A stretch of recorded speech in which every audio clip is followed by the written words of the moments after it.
गंगा के किनारे वृक्षों की छाव में शांत मुद्रा में बैठे थे भगवान बुद्ध। सूर्य की मध्यम किरणें उनके चेहरे पर पड़ रही थी। तभी घबराया हुआ एक बालक दौड़ता हुआ आया। उसके चेहरे पर चिंता थी, सांसें तेज चल रही थी और आंखों में भय था। वो बुद्ध के चरणों में गिर पड़ा। भगवान, मुझे बचाइए। बुद्ध ने अपनी कोमल दृष्टि से उसे देखा और शांति से बोले, वत्स, क्या हुआ?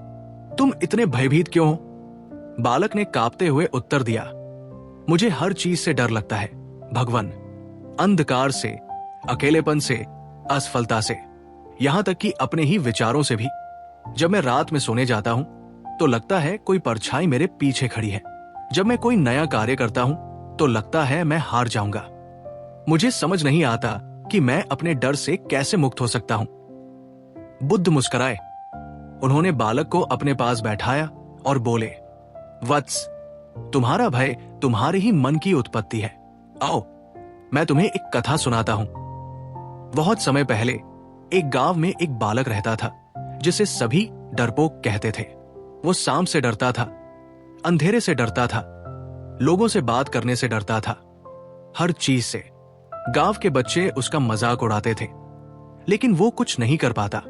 एक दिन एक सिद्ध महात्मा गांव में आए।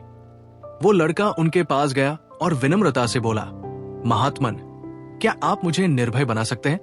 महात्मा मुस्कुराए और बोले, वत्स, अगर तुम सच में निर्भय बनना चाहते हो तो आज रात श्मशान में अकेले बैठो। बालक का चेहरा पीला पड़ गया। श्मशान? वहां तो भूत पिशाच होते हैं, मैं वहां नहीं जा सकता। महात्मा ने शांत स्वर में कहा, डर का सामना किए बिना तुम इससे मुक्त नहीं हो सकते। ये परीक्षा है, अगर तुम इसे पार कर लोगे तो तुम्हारा भय सदा के लिए समाप्त हो जाएगा।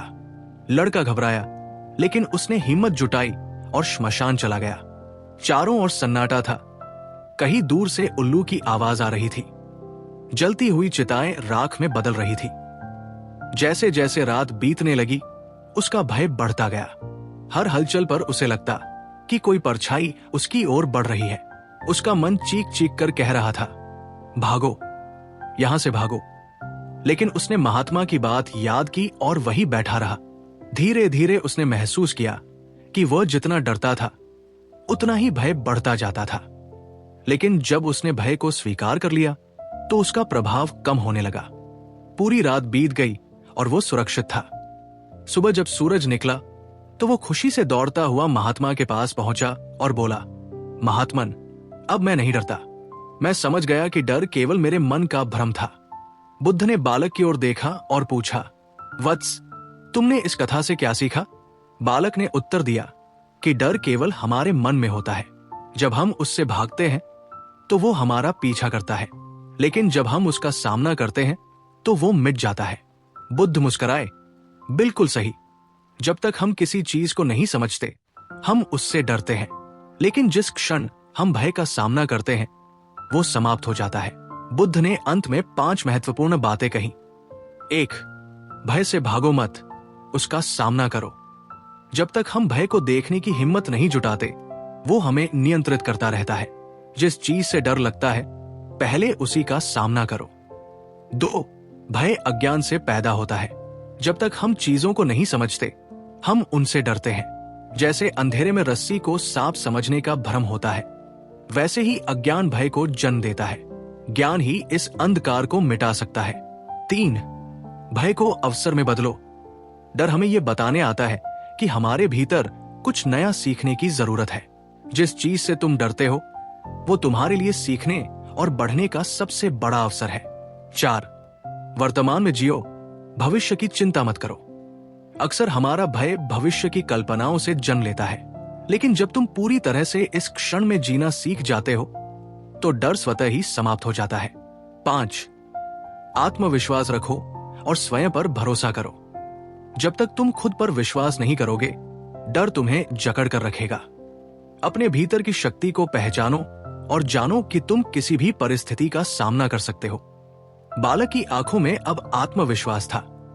उसने हाथ जोड़कर बुद्ध को प्रणाम किया और बोला, भगवान, मैं अब भय से भागूंगा नहीं, मैं उससे लड़ूंगा और अपने मन को मुक्त करूंगा। बुद्ध ने मुस्कुराकर कहा, वत्स, याद रखो, भय एक छाया के समान है। जब तक तुम उससे डरते हो वो तुम्हारा पीछा करेगा, लेकिन जिस दिन तुम उसका सामना करोगे वो स्वयं ही विलुप्त हो जाएगा। बालक ने एक गहरी सांस ली और दृढ़ संकल्प के साथ वहां से विदा हुआ। हम सभी के भीतर कुछ न कुछ भय होते हैं, असफलता का भय, अकेलेपन का भय, भविष्य का भय। लेकिन अगर हम बुद्ध की इन शिक्षाओं को समझें और डर से भागने के बजाय उसका सामना करें तो हम अपने भीतर अपार शक्ति का अनुभव कर सकते हैं। तो सोचो, आज तुम अपने किस भय का सामना करोगे?